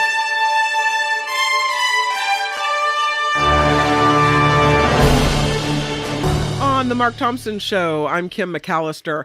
Airports across the United States are on high alert after a car explosion on a bridge near Buffalo, New York. Reports say 2 people are dead and there are images of twisted metal. Eyewitnesses say a car sped directly into an inspection booth on the U.S.-Canadian border on the Rainbow Bridge in Niagara Falls. The FBI is calling the scene very fluid. Israel and Hamas have reached a truce that will last at least 4 days. As we mentioned, the deal would see at least 50 hostages captured by the militant Palestinian group released in exchange for 150 Palestinians being held by Israel. Israel says this temporary ceasefire could be extended as long as 10 hostages are freed every day after that. There's severe weather, speaking of airports, gobbling up a lot of travel time this morning as a Thanksgiving storm hits the Northeast. Forecasters say a major storm packing heavy rain and gusty winds, causing travel disruptions today from Massachusetts to Virginia. The storm has already caused flooding on interstate highways in the region. Wind gusts up to 50 miles per hour could break a lot of tree limbs and cause power outages as well. More than half of Americans are saying they or someone they live with own a gun. There's an NBC national poll showing 52% say yeah. And that's up from 46% in 2019. Gun ownership, not surprisingly, falls along partisan lines, with 2 in 3 Republican voters saying they or someone in their household owns a gun. So not surprising that is the way that falls. In other news, there is a new gun ruling in California. A state appeals court ruling allows giving gun owners personal information to researchers now. This reverses last year's decision by a judge who said sharing that information violated privacy rights. In 2021, Governor Gavin Newsom signed a law allowing the state DOJ to release personal information for 4 million gun owners to researchers studying gun violence. That information comes from permit applications. Gun rights advocates sued the state over privacy concerns, but a judge ruled to block the law in October. Attorney General Rob Bonta said the state will resume the releasing of this information after that ruling becomes official. In business news, Sam Altman returning back as the CEO of OpenAI. The board of directors of the ChatGPT company ousted Altman unexpectedly last Friday. The move triggered hundreds of OpenAI employees to sign a letter threatening to leave and join Altman at Microsoft unless the company board members resigned. Binance has agreed to pay more than $4 billion in penalties. That, according to the U.S. Attorney General. The largest cryptocurrency exchange and its founder have agreed to plead guilty to money laundering violations, unlicensed money transmitting, and sanction violations. Part of this deal with the Department of Justice, the CEO of Binance will step down and pay a $50 million fine. NVIDIA beat the street again and by a large margin, posting revenue triple that of the previous year. The leading AI chip maker reported quarterly revenue of $18.2 billion versus $16.11 billion that was expected. The earnings per share came in at $4.02, while Wall Street expected $3.39. Meanwhile, a former U.S. Treasury Secretary is joining OpenAI's board of directors after the previous board voted to fire Sam Altman as CEO. Now Larry Summers, who headed the Treasury Department from 1999 to 2001 and was a director of the National Economic Council, will join the board. He also directed the White House U.S. National Economic Council during the Obama years. So the new board is already forming.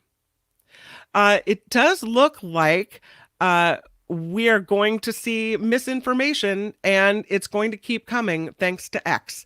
A group of House Democrats is accusing social media site X of profiting from misinformation about the Israel-Hamas war.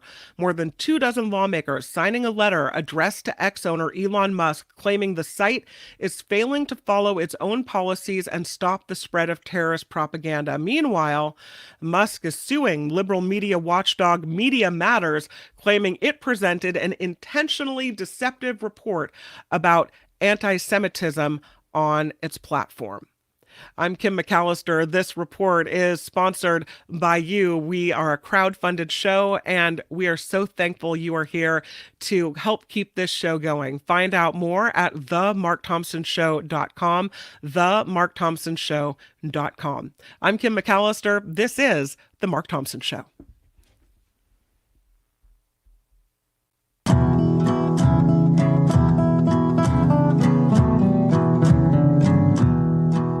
The Mark Thompson Show.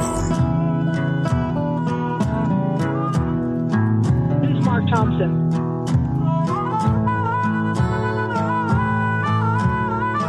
Hey, which one of you is Mark Thompson?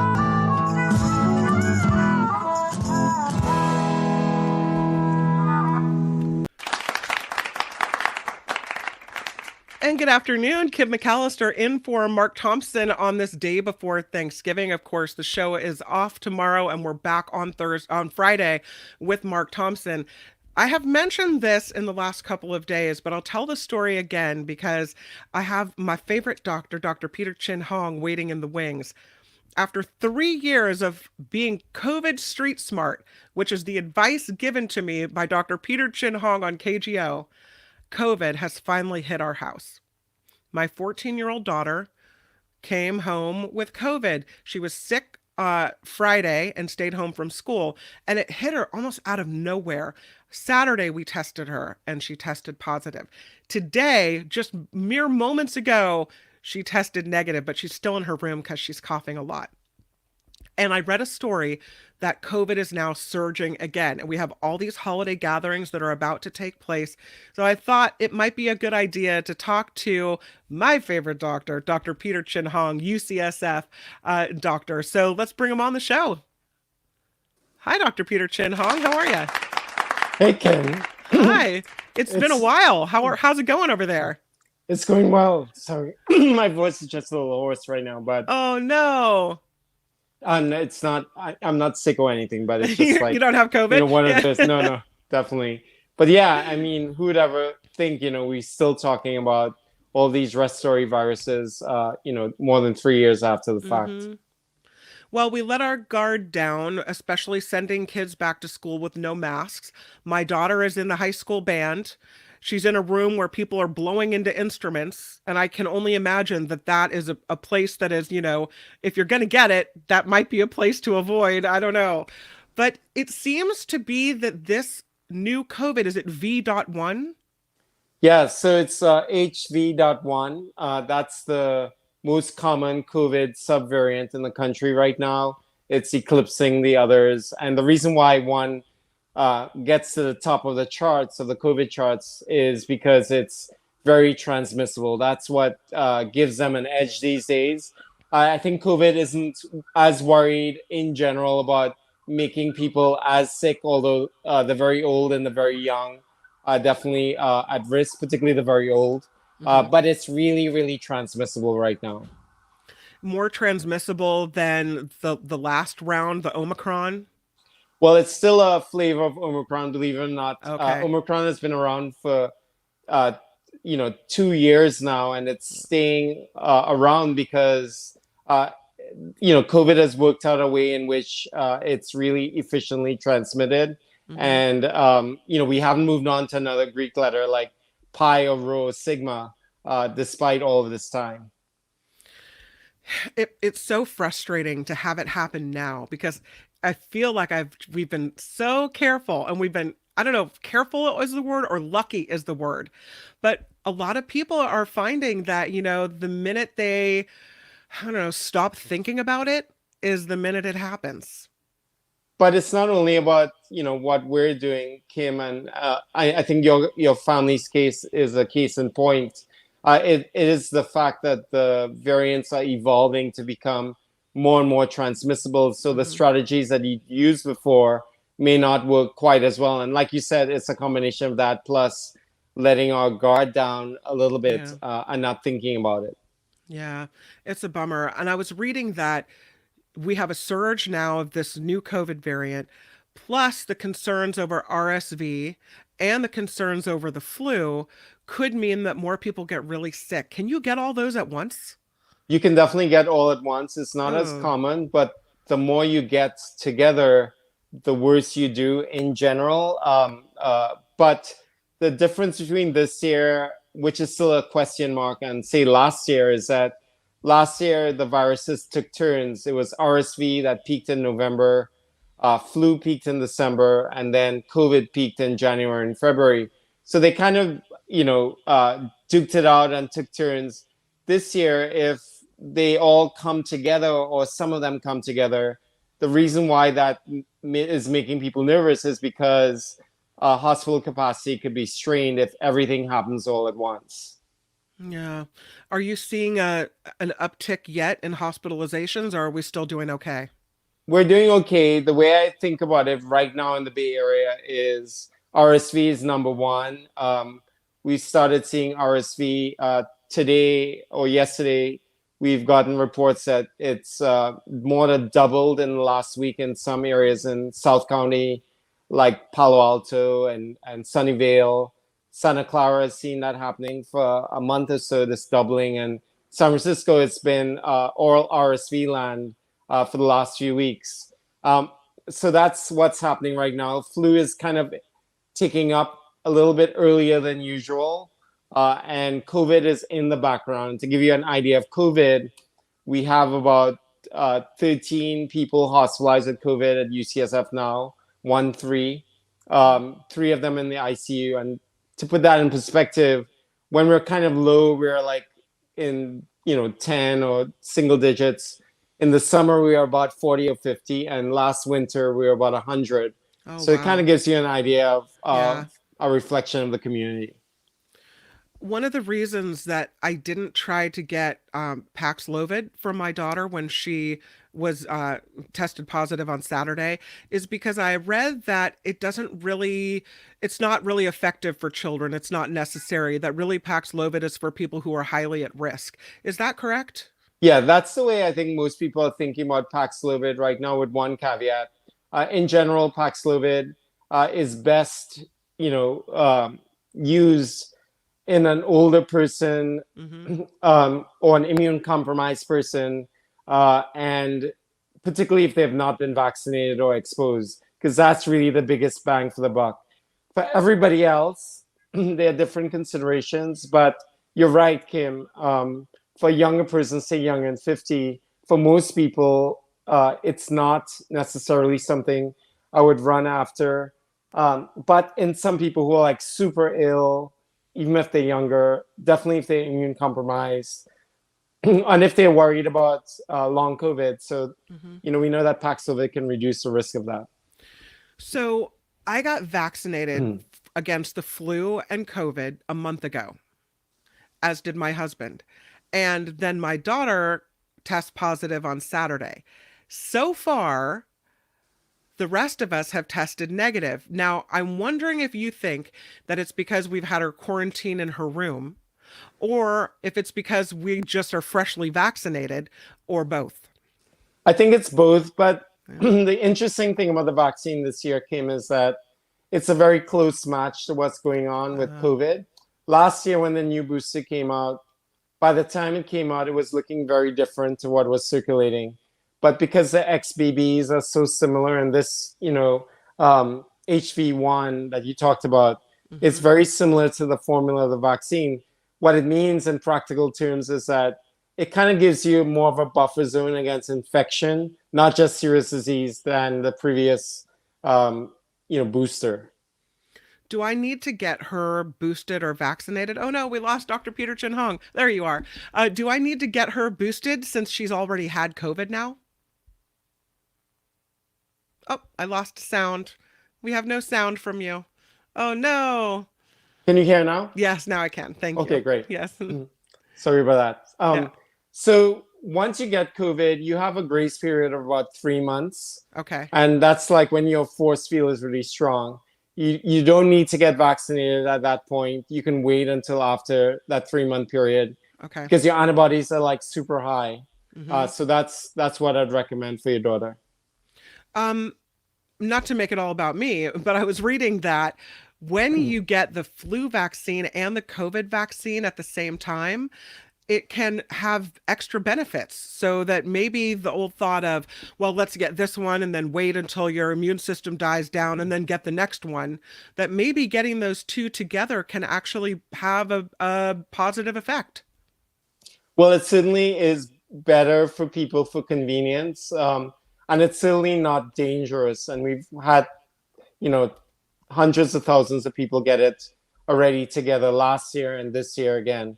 In terms of benefit, I think it's kind of mixed in terms of it giving you more benefit than getting it individually. But I think overall, it's a good idea for people who haven't gotten it yet to get them all at the same time. I think if people who are eligible for RSV, you can certainly add that into the three to get three at the same time. Mm-hmm. But a lot of people are just doing the RSV a little separately because it is, a newer vaccine this year. When you were talking about the COVID vaccine, you said it's a close match, and that's great. Sometimes with the flu vaccine, they don't pick the right one. This year, does it look like they picked the right one in for flu as well? Yes, it looks like the flu is also a good match as well. Okay. So unlike the COVID shot, which just has one type, the flu shot, depending on the type that you got, either has 3 types or 4 types. And the one that's circulating right now is included in the suite of types that you would have gotten in the regular flu shot. So again, a good prediction so far. Things may change in the rest of the season, but I think so far, so good for the match. Whew, that is good. Well, a lot of people are going to be celebrating tomorrow, getting together with friends and family, and the masks are gone, right? We're not doing the masks anymore. And so because it's kind of cold and a little drizzly outside in some areas, are we at higher risk now that we have this COVID circulating again? And is there any other precautions we can take, or are we back to masks being the only thing? Yeah, so I think about the ABCs, and my overall comment to people is that, the more you do, the more you're protected, but it doesn't mean you have to do every single thing. So the way I think about it is you have a menu of options. So I think about the ABCs. So A is for the air.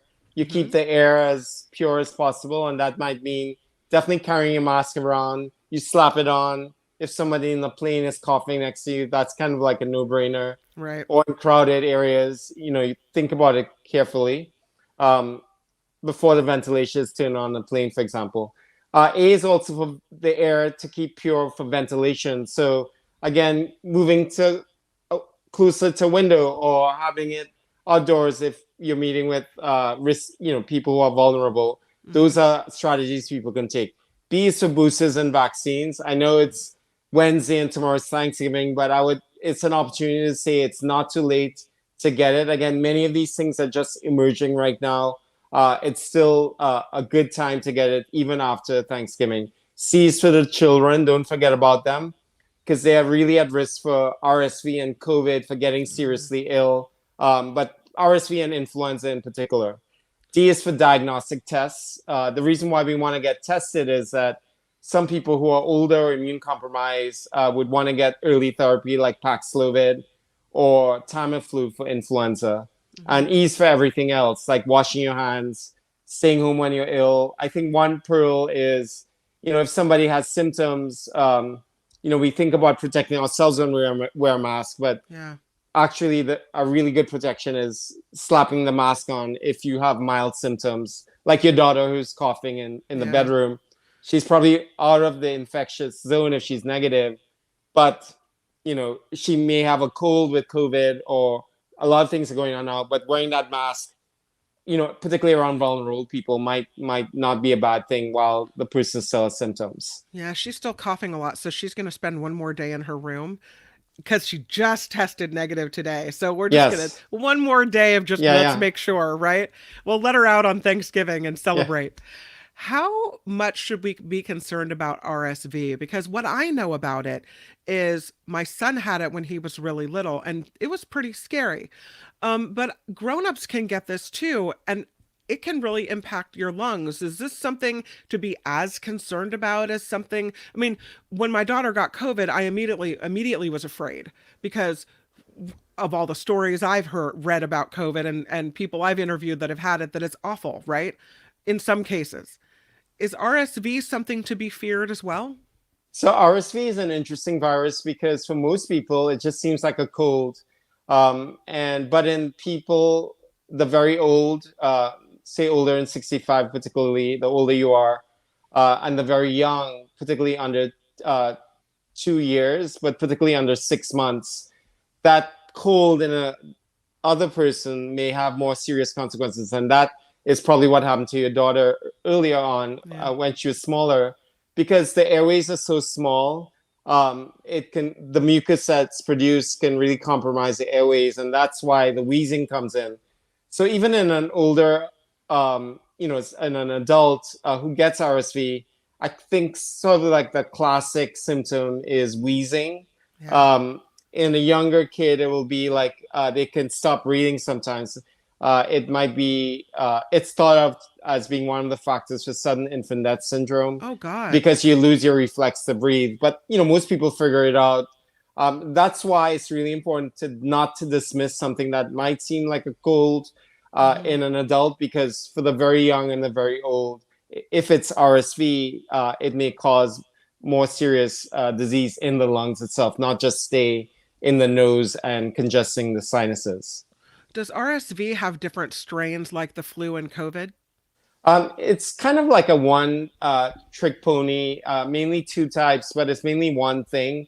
And that's why the RSV vaccine, for those who are eligible, and it's not everyone, you kind of get a bang for your buck, because so far in the studies, when they've tested it in adults anyway, older than 60, it lasted for 2 whole seasons. So it may be one of those. And part of the reason why is because it's just kind of a simple, unchanging virus. So when you develop antibodies to it, it can, last for a while. So there are 3 groups that are eligible for RSV vaccines. Those who are older than 60, those who are under 8 months old, but that vaccine is under short supply, although the feds did say they will release 77,000 extra doses of that to keep up with demand, because there's been more demand than they thought. And then the 3rd group is pregnant persons in the 3rd trimester, which protects that newborn, because all pregnant people now in the 3rd trimester between like 33, 36 months, they're going to deliver around the RSV season, so that if they get the vaccine, it protects that most vulnerable kid. Because under 6 months old, the reason why many of these kids are at risk for bad flu and RSV is because they can't make their own antibodies. They rely on the mom's antibodies. Right. I wonder if you get one of these diseases, RSV, COVID, flu, and it really impacts your lungs, and you're the kind of person that gets the wheeze or has the trouble breathing, can that do long-term damage to your lungs? In very, very rare cases. Most of the times, if you recover, you're going to do okay. But again, the reason why we talk about vaccines is because we don't know who's going to have a rocky course and who's not. But there's some people who have long-term damage, but I would say most people generally do okay. I think the thing that people forget is that with any of these illnesses, you don't just get better all of a sudden. A lot of times you have a lingering cough that can last a week. Weeks. We talk about something called medium COVID now, which is not long COVID and not just when you're super sick in the beginning.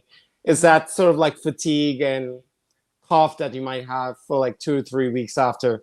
So again, nothing to really want. And that's why we're having this whole conversation. Cheryl in the chat says, I heard there are a lot of side effects for older folks regarding the vaccine. Not more than we've heard before with COVID shots. Certainly, I'll talk, and flu shots. We've had like decades of experience, so nothing new around that. And RSV, I think there have been a few cases of fast heartbeat in the people who got the vaccine. But because it wasn't clear it was vaccine associated, of course, the FDA has approved it. But again, if people are nervous about RSV, definitely talk to your healthcare provider. For those who are worried about COVID, a really good alternative to an mRNA shot like Pfizer or Moderna is Novavax. Like my father-in-law had like some, irregular heartbeat with one of the mRNA shots, got Novavax, and it's been fine. And Novavax also has a new formulation as well. And, so people can get that if they're worried about mRNA. Lori asks, if we've had RSV, are we immune? You said 2 years, right? From the vaccine. Oh, the vaccine. Most people who get RSV in the season don't get it again. So that's why the RSV curve is like you kind of go up and then you come down. But you don't get like this lingering thing. Like flu, the season lasts a while. COVID, we know, comes and goes. RSV, it kind of goes up and then it comes down because people do get immunity to it. But the immunity may not last for the next season, but the vaccine gives you more immunity if you're older than 60 and have access to it. Last question. Karen writes, my husband and I both took Paxlovid, felt fine, and then rebounded. Is that common? Well, it's not. Most people don't rebound. So more than 80% people don't rebound. The latest data is that there is a rebound phenomenon that's milder in some people. I would say less than 20%. But, it's still worth taking it if you're older. And that's what I'd recommend to my mom, to my loved ones, to my patients. Dr. Peter Chin Hong from UCSF, professor of medicine. You're very fancy, you're very successful, and I have to say, we're very thankful, not only now, today, you answering questions, but all through COVID and how much you helped the Bay Area community and so many people with your information and kind of putting us at ease by giving us the information that we needed to stay safe. You're so valuable and so amazing. And thank you for coming on the Mark Thompson Show.